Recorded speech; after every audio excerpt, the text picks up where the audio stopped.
Ao longo das últimas semanas, o governo tem buscado maneiras de evitar o aumento no preço dos combustíveis causado pela guerra no Oriente Médio. O Planalto já criou 2 subsídios para a importação de diesel, além de retirar o PIS/COFINS para a importação desse produto e planeja fazer o mesmo com o querosene de aviação.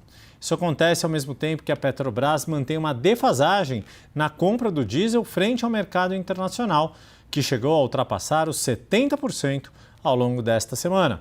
Além disso, o governo deve propor uma subvenção específica e temporária para o gás de cozinha, que se tornou uma preocupação ainda maior do presidente Lula.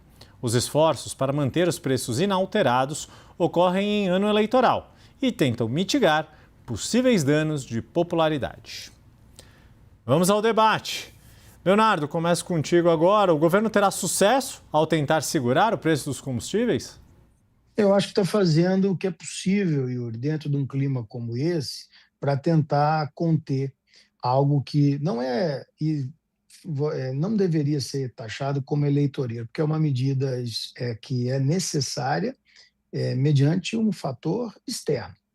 O que não quer dizer que seja muito melhor para o presidente Lula, em ano eleitoral, discutir a guerra no Oriente Médio.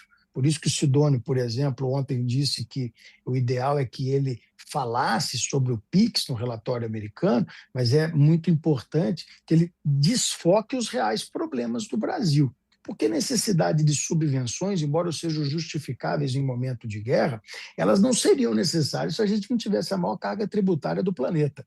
É isso que nós temos que discutir aqui. Se a gente não tivesse um juros que, para poder fazer de conta que caiu, desceu de 15 para 14,75. O que, do ponto de vista do tomador de crédito, eu, você, empresário, funcionário, seja lá quem for, não faz diferença nenhuma, porque eu desafio alguém aqui no Brasil conseguir dinheiro emprestado em qualquer banco a menos de 25% ao ano.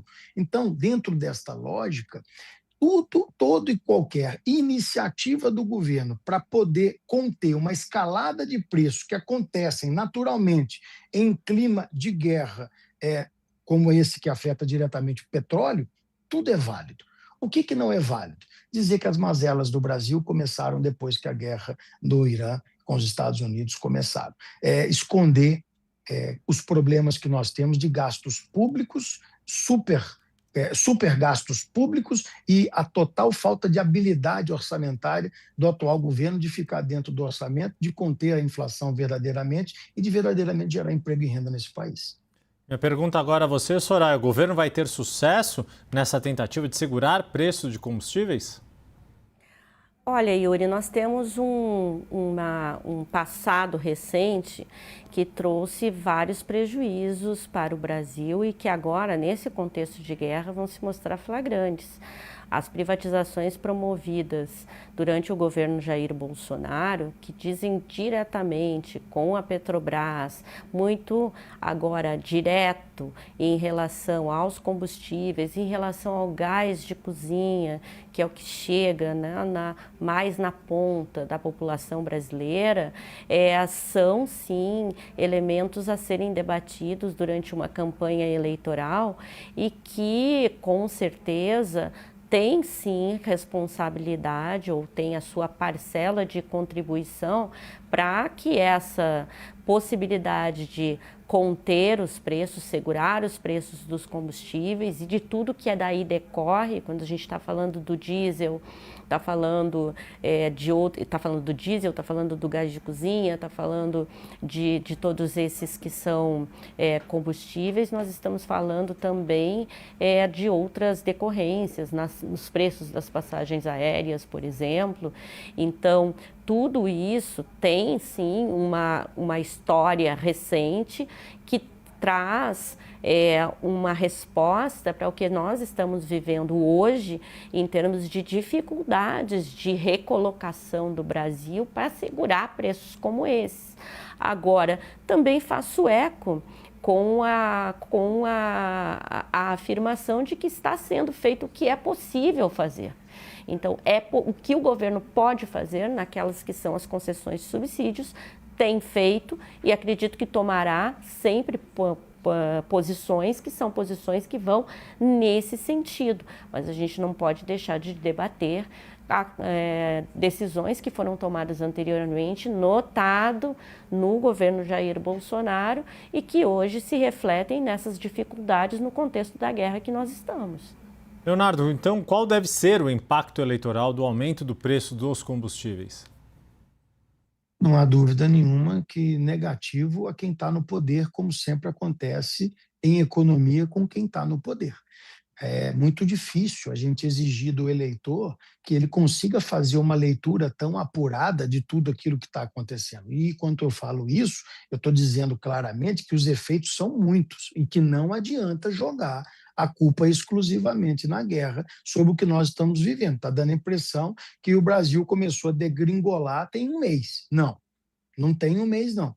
Faço aqui o aviso ao empresária que estiver nos ouvindo, ao funcionário, ao prestador de serviço, ao dentista, à empregada doméstica, à dona de casa, de que qual foi o impacto no bolso direto quando você passa no supermercado nos últimos 4 meses. Quer ir mais? Vamos a 16 meses atrás. Então, quer dizer, não dá para poder colocar isso na conta. Mas o efeito econômico, ele diretamente está ligado a quem está na gestão, e isso é, sim, um dos motivos para que ele tome essa decisão. Que, volto a dizer, não acredito ser taxada de eleitoreira, porque é o que tem que se fazer. Mas que a preocupação com a imagem ela é claro que é evidente.